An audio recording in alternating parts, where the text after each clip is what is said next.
밖에 날씨가 너무 좋죠? 네. 이 좋은 날씨가 추수감사절 전까지만 가도 좋겠어요. 너무 더워지지 않게. 따뜻할 때 좋은 날씨 많이, 또 추워져도 추운 만큼 또 즐거움으로 기쁨으로 하루하루를 누릴 수 있는 모두가 되시기를 간절히 바랍니다. 절망에 관한 예화 하나를 여러분들에게 소개하고자 합니다. 잘 들어보세요. 자, 어느 날 마귀가 야시장, 밤에 여는 시장 있죠. 야시장을 열었어요. 그리고는 물건들에게 가격표를 달았는데 어떤 물건들을 준비했냐면 정욕이라는 물건, 기만, 자랑, 시기, 절망, 그런 어떤 물건들을 만들고 거기에 가격표를 붙여서 팔았습니다. 자, 그런데 그 시장에서, 그 야시장에서 가장 비싸게 팔린 것은 당연히, 네, 사모님 왜 이렇게 똑똑하세요? 절망이었습니다. 절망이 가장 비싸게 팔렸습니다. 절망이라는 것은 우리의 목표, 또 우리의 욕구가 성취되지 않을 때, 또 우리가 하기 싫은 것을 남에 의해서 강제로 하게 될 때 생기는 인간의 감정이라고 할 수가 있습니다. 그러나 우리가 절망하게 되는 가장 근본적인 이유는 우리가 믿음을 버리고 두려움 또는 불신앙, 그리고 자기 연민이라는 마귀가 제일 우리를 공격할 때 잘 공격하는 그 부분들이 공격당하도록 허락했기 때문이죠. 그래서 마귀가 우리를 무너뜨리려고 온갖 수단을 다 해도 사람들이 말을 듣지 않을 때 마지막으로 이 절망이라는 도구를 사용한다고 합니다. 과거의 절망 중에 있었거나 현재 절망 중에 있거나 또 과거도 그런 적이 없었고 지금도 그런 게 없지만 앞으로 혹시라도 절망적인 상황 가운데 처하게 될 때 오늘 주님이 우리에게 주시는 이 에스겔서의 말씀이 저와 여러분 모두에게 큰 힘이 되기를 간절히 바랍니다. 네. 자, 오늘 본문은 에스겔서인데 우리 교회 교우분들은 성경을 자주 많이 읽으시니까 에스겔서 다 읽어보셨죠? 혹시 읽어보신 분만 한번 손들어 보시겠습니까? 네, 감사합니다. 자, 에스겔서를 읽어보지 못한 분도 걱정하지 마시고 제 말씀에 잘 귀를 기울이시면 이 에스겔서가 주는 말씀을 통해서 큰 은혜를 누릴 수가 있습니다. 자, 오늘 본문은 어떤 이야기냐면 절망을 극복하고 주님을 통해서 소망을 발견한 에스겔 선지자의 개인적인 이야기도 하고요. 또 절망과 고통 가운데 있는 공동체, 그 사람들에게 준 희망의 메시지이기도 합니다. 자, 그러면 에스겔은 어떠한 선지자였느냐, 어떠한 사람이었느냐? 이 에스겔 선지자는 남유다 왕국에 살았던 제사장의 아들이었습니다. 그런데 남유다도 BC 586년에 바벨론 왕 느부갓네살의 침략에 의해서 멸망하게 되죠. 예루살렘 성이 공격받고 그리고 성전은 불타게 되고 많은 이스라엘 백성들, 남유다의 백성들이 죽거나 포로로 끌려가게 됩니다. 그때 이 에스겔도 바벨론이라는 먼 이국 땅으로 포로로 끌려가게 됩니다. 에스겔이 포로로 끌려갈 때의 나이가 25살 정도였습니다. 그는 깊은 절망감이 있었고 하나님이 살아계심을 믿었지만 자신들의 이스라엘 백성들에게 그 공동체에게 닥쳤던 그런 큰 환난들 때문에 과연 하나님이 택하신 이스라엘 백성을 사랑하는지에 대해서는 의심하는 그런 마음도 있었습니다. 자, 그래서 에스겔이 포로로 끌려가고 포로 생활을 시작한 지 5년 정도 지났을 때 그의 나이가 30 정도 되었을 때 하나님으로부터 부름을 받고 비전을 보게 되고 그리고 그 비전을 기록한 것이 에스겔서의 말씀이라고 할 수가 있습니다. 절망 중에 있는 에스겔에게 하나님이 친히 찾아가 주셔서 비전을 보여주시고 그 비전을 통해서 소망을 갖게 만들어주셨죠.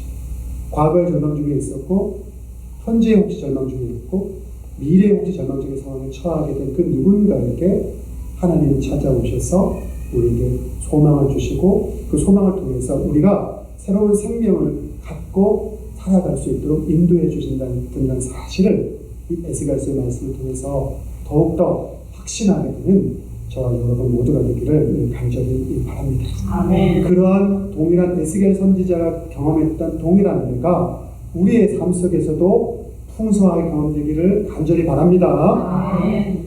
자, 에스겔서는 크게 세 부분으로 나누어집니다. 오늘 본문이 에스겔서 37장입니다. 자, 어떻게 크게 세 부분으로 나누어지냐면 1장부터 24장까지는 유다 예루살렘에 대한 경고예요. 하나님의 선택된 백성임에도 불구하고 하나님의 뜻대로 살지 않은 이스라엘 백성에 대해서, 그 유다에 대해서 하나님이 경고하는 메시지들로 채워져 있어요. 그리고 25장부터 32장까지는 유다 주변에 많은 민족과 나라들이 있었는데 그 나라들이 어떻게 심판받을지에 대한 말씀들을 담고 있어요. 그리고 33장부터 48장, 오늘 본문이 포함되어 있는 이 부분은 이스라엘이 하나님의 은혜를 통해서 어떻게 회복될 것인지에 대한 그 약속의 말씀들로 채워져 있습니다. 자, 그렇다면 오늘 본문의 말씀을 좀 살펴보도록 하겠습니다. 자, 에스겔서 37장 1절과 2절에서 이렇게 말씀합니다. 여호와께서 권능으로 내게 임하시고 그의 영으로 나를 데리고 가서 골짜기 가운데 두셨는데 거기 뼈가 가득하더라. 나를 그 뼈 사방으로 지나가게 하시기로 본즉 그 골짜기 지면에 뼈가 심이 많고 아주 말랐더라. 여호와께서 에스겔을 이끌고 골짜기를 가요. 근데 그 골짜기에는 뼈가 너무나도 많고 아주 말랐던 마른 뼈가 놓여 있는 것을 에스겔이 환상 중에 보는 것을 말씀하고 있는 것이 1절과 2절의 말씀이죠. 자, 그러면 여기서 에스겔이 본 이 많은 뼈는 무엇을 의미하는 것이겠습니까? 우리가 현실적으로 본다면 이 마른 뼈라는 것은 죽은 지 오래된 것을 우리들에게 보여주죠. 또 그것을 다른 의미로 본다면 그렇기 때문에 살아날 소망이 없는 것을 또한 우리들에게 다시금 확신시켜주는 말씀이라고 할 수가 있습니다. 그런데 주님께서 이러한 것들을 에스겔에게 보여주시면서 이렇게 이어지는 구절을 묻고 있습니다. 그가, 여기서 그는 주님이신데 내게 에스겔에게 이르시되 인자야, 사람이 아니죠. 이 뼈들이 능히 살아날 수 있겠느냐라고 묻습니다. 그러자 에스겔이 뭐라고 대답하는지 본문에 나와 있죠. 주 여호와여 주께서 아시나이다. 자, 생각해 보시기 바랍니다. 저와 여러분을 이런 마른 뼈들이 가득 찬 골짜기로 주님이 이끌어 가시고 환상 중에 이걸 우리에게 보여주시고 이런 동일한 질문을 우리들에게 한다면 저와 여러분은 뭐라고 답하시겠습니까?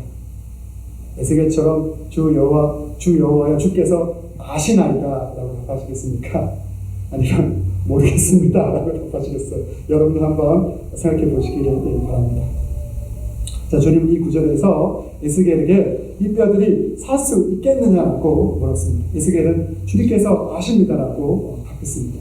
왜 주님께서 에스겔에게 이 뼈들이 살아날 수 있겠느냐고 이렇게 물으셨을까요? 절망 중에 있는 에스겔에게 주님이 희망이라는 것을 갖게 하기를 원하시는 그런 바람 속에서 이 말씀을 그에게 던져주셨던 것이죠. 자, 그러면 사랑하는 형제자매님들, 우리가 믿는 주님은 어떤 분이십니까? 여러분이 믿는 주님은 어떤 분이십니까? 우리의 주님은 우리의 절망 중에 희망을 주시는 분이십니다. 여러분 정말 그렇게 생각하십니까? 아멘. 여러분의 삶 속의 절망 중에 혹은 여러분의 고통 중에 여러분의 힘든 과정 중에 주님이 여러분들에게 희망을 주셨던 그것을 체험했던 경험이 있습니까? 아멘. 우리가 절망 중에 우리가 살아가게 될 때 우리는 그 절망이 너무나 심하게 되면 선택하는 것이 삶에 대한 포기를 하죠. 왜냐하면 내가 바라는 상황과는 달리 이 상황이 계속해서 바라지 않는 방향으로 흘러가게 될 때 처음에는 여기에 소망을 두었고, 여기에 어떤 기회를 두고, 여기에 어떤 마음을 두었지만, 그런 기대 하나하나 모든 것들이 사라져 가게 되고, 모든 환경이 내가 원하고 내가 바라는 것과 반대되는 상황 가운데 놓이게 될 때, 아마 저와 여러분은 포기할 겁니다. 아닙니까? 여러분은 포기 안 하세요? 목사님만 포기하시죠? 굉장히 포기하기 쉬울 것 같아요. 그런 상황을 가게 됩니다. 그런데 우리에게 희망이 있는 것은, 우리는 그런 환경을 통해서 우리의 소망과 희망을 발견하라고 하지만, 우리는 주님을 통해서 희망과 소망을 발견하려고 할 때 그 안에서 우리는 참된 소망과 희망을 발견할 수가 있는 것이죠. 이게 믿음이지 않습니까? 저와 여러분에게는 이런 믿음이 있게 되길 바랍니다. 이런 믿음 정말 있습니까? 정말 있습니까? 아멘. 자, 그러면 우리가 어떻게 절망 가운데서 희망을 가질 수 있겠습니까? 제일 첫째는 주님의 말씀을 듣고 말씀을 확신하며 말씀에 순종해야 합니다. 주님의 말씀을 들었는데 그거 안 믿겨, 그거 믿을 수 없어, 그거는 성경 얘기고 그냥 내가 지금까지 경험했던 대로, 내가 배워왔던 대로 살면 되지, 세상은 그렇게 나한테 가르쳐주지 않았으니까 라고 주님의 말씀을 들었음에도 불구하고 그것에 대해서 의심하고 그것에 대해 확신하지 않고 그 말씀에 순종하지 않으면 당연히 우리에게 주님을 통해서 놀라운 역사가 경험되어질 수가 없는 것이죠. 그런데 우리가 절망 가운데 주님을 통해서 소망과 희망을 온전하게 체험하고 그것이 내 삶에서 역사하기 위해서 제일 중요한 첫 번째는 주님의 말씀을 듣고 확신하고 순종하는 거예요. 들었는데 확신하지 못하면 안 되죠. 흔들리죠. 그리고 확신이 있으면 그 말씀에 따라 순종할 수가 있는 것 아니겠습니까? 오늘 본문 37장 4절은 이렇게 말씀합니다. 또 내게 에스겔에게 이르시되 너는 이 모든 뼈에게 대언하여 이르기를 너희 많은 뼈들아 여호와의 말씀을 들을지어다. 여호와의 말씀을 들을지어다 라고 이 많은 뼈들에게 에스겔아 대언하라 라고 이렇게 명령하십니다. 에스겔은 하나님의 말씀대로 뼈들을 향해서 하나님의 말씀을 외칩니다. 그러자 어떤 일들이 일어났습니까? 오늘 본문에 놀라운 일들이 일어난 것을 묘사하고 있죠. 에스겔서 37장 7절과 8절은 그 말씀을 대언하고 나니까 이런 일들이 일어나고 있어요. 이에 내가 명령을 따라 대언하니 대언할 때 소리가 나고 움직이며 이 뼈 저 뼈가 들어맞아 서로 뼈들이 서로 연결되더라. 내가 또 보니 그 뼈에 힘줄이 생기고 살이 오르며 그 위에 가죽이 덮이나 그 속에 생기는 없더라. 뼈밖에 없던 그 모습에서 힘줄이 생기고 살이 돋아서 육신, 사람의 모습으로 바뀌는 놀라운 광경을 환상에서 본 것이죠. 위에 구절이 묘사하듯이 에스겔이 주님의 말씀을 듣고 말씀에 순종하자 놀라운 일들, 죽은 지 오래된 많은 뼈들이 살아나기 시작합니다. 그런데 이렇게 주님의 말씀을 듣고 순종한 에스겔이 어떤 상황 가운데 놓여 있었는지 아십니까? 당시에 멸망한 남유다의 백성으로서 포로살이로 살아가고 있죠. 그리고 포로 생활을 하는 도중에 사랑하는 그의 아내를 잃었습니다. 에스겔이야말로 공동체적으로 또 개인적으로 굉장히 비극적이고 절망적인 상황 가운데 놓여 있었죠. 그럼에도 불구하고 그는 주님의 말씀에 순종합니다. 사랑하는 여러분들에게 묻습니다. 여러분의 상황이 오늘 본문의 마른 뼈처럼 절망 가운데 있습니까? 그런데 만약에 누군가가 그런 상황 가운데 있다면 우리의 상황이 힘들고 어렵다 할지라도 주님의 말씀을 믿고 신뢰하면 우리는 절망을 이겨낼 수 있습니다. 아멘. 여러분 정말 그렇게 믿습니까? 아멘. 아멘. 로마서 4장 17절은 우리들에게 이렇게 말씀하십니다. 하나님은 죽은 자를 살리시며 없는 것을 있는 것으로 부르시는 이시다라고 말합니다. 하나님은 죽은 것을 살리시고, 다시 말해서 무에서 유를 만들어내는 분이라고 로마서 4장 17절은 말씀합니다. 또한 예수님은 우리들에게 이렇게 말씀해 주셨습니다. 마태복음 4장 4절, 우리가 잘 알고 있는 말씀. 사람이 떡만으로 살 것이 아니요 하나님의 말씀으로 살 것이다라고 말씀하셨죠. 더 나아가 구약 성경에 의인이 있죠. 그의 이름은 욥인데 하나님이 그에게 환난과 시험을 마귀를 통해서 허락해 주셔서 그런 환난과 시험을 경험하게 됩니다. 그런데 그 욥이 환난과 시험을 어떻게 이겨냈지 아십니까? 욥기에 보면 욥의 고백이 나와 있습니다. 욥기 23장 12절에 욥이 이렇게 말합니다. 내가 그의 입술의 명령, 하나님의 명령이죠. 어기지 아니하고 정한 음식보다 그의 입의 말씀을 귀히 여겼도다. 하나님의 말씀을 귀히 여기는 그 믿음으로 자신이 처했던 그 환난과 고난을 욥이 이겨냈음을 분명하게 말씀하고 있죠. 잊지 마시기 바랍니다. 우리는 너무나 잘 잊지만 절대 잊지 마시기 바랍니다. 우리가 환난 가운데서도 주님의 말씀이 우리 가운데 충만하다면 우리는 절망을 극복할 수 있습니다. 그래서 우리는 우리의 소견과 우리의 경험보다는 주님의 말씀을 순종하고 그것을 확신하고 또 그것을 우리 가슴에 품고 살아갈 수 있어야 합니다. 자, 그렇다면 이제 두 번째로 어떻게 하면 절망 가운데 우리가 새로운 소망과 희망을 가질 수 있습니까? 둘째는 이것입니다. 마른 뼈가 살아나려면 성령 충만이 우리 삶 가운데 있어야 합니다. 여러분, 성령 충만이 무엇인지 아시죠? 우리 안에 하나님의 영이 충만함을 통해서 하나님이 우리 삶 속에서 역사하실 수 있도록 우리가 그분을 우리 안에 모시고 또 그분의 뜻에 순종함으로 살아갈 수 있어야 하는 것이죠. 자, 주님의 말씀이 마른 뼈들에게 선포되자 뼈들이 움직이고 이 뼈 저 뼈가 맞아 서로 연결되고 그리고 그 뼈에서 힘줄이 생기고 살이 오르고 사람의 모습의 형상이 갖추어졌습니다. 그런데 오늘 에스겔서에는 그럼에도 불구하고 아직 생기가 없었다라고 말씀하는 거죠.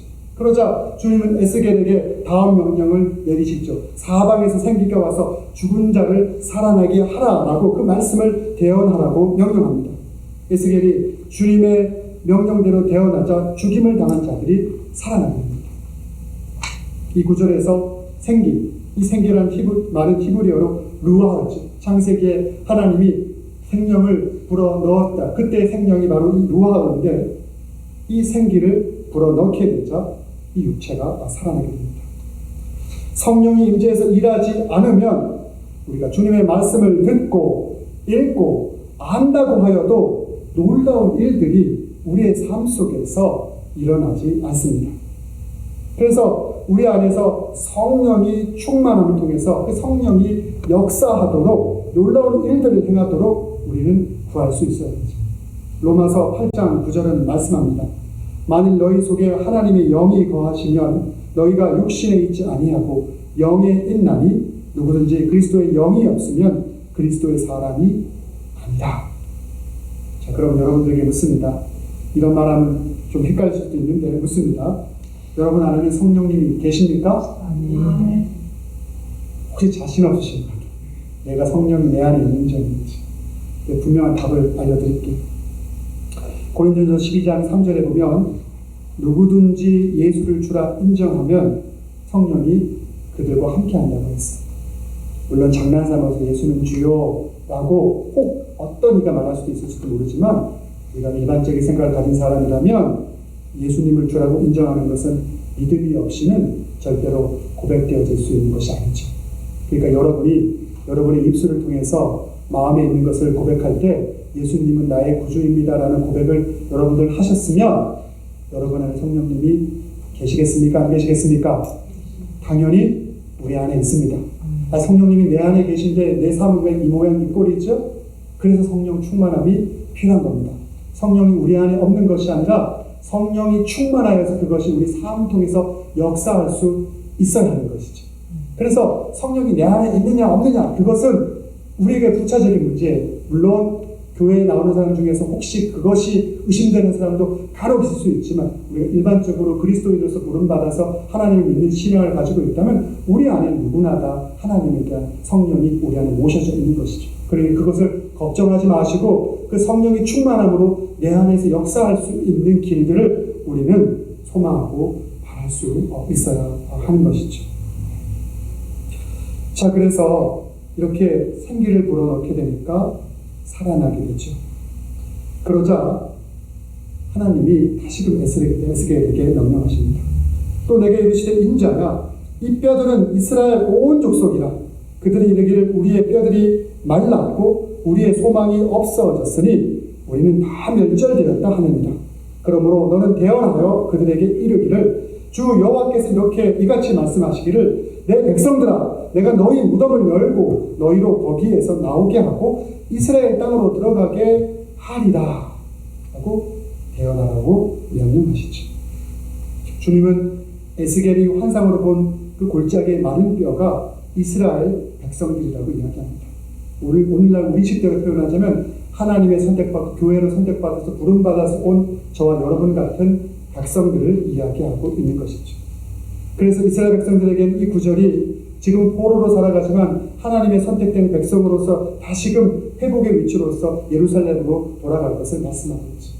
우리들에게 말한다면 교회의 구성원으로서 하나님의 선택받은 백성으로서 살아가지만 그 능력이 없다면 하나님 안에서 온전한 능력을 다시금 풍성하게 받음을 통해서 우리 삶이 주님의 은혜로 좀 더 생기 있고 좀 더 힘 있는 삶으로 살아갈 수 있음을 우리들에게 말씀해주고 있는 것이죠. 그런데 우리 안에 성령이 충만하게 임하는 것은 주님의 은혜를 통해서 가능한 것이죠. 우리의 노력과 우리의 의지로 그것이 임하는 것이 아니라 주님의 은혜를 통해서 그것이 임하는 것이죠. 그럼에도 불구하고 우리가 해야 될 부분들이 있습니다. 그것은 무엇이냐면 우리의 마음속에서 주님을 향한 뜨거운 사랑이 있어야 하는 것이고, 우리 마음이 주님이 원하시는 거룩함 가운데 머물러야 하는 것이고, 그리고 주님을 향한 순전함이 우리의 심령 가운데 있게 될 때 성령님의 은혜가 우리의 삶 속에서 더 풍성하게 역사할 수 있는 것.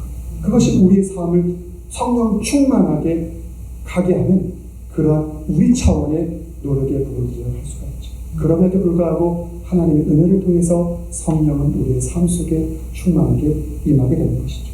저는 저와 여러분이 그러한 성령의 충만함을 날마다 우리의 삶 속에서 누리시길 바랍니다.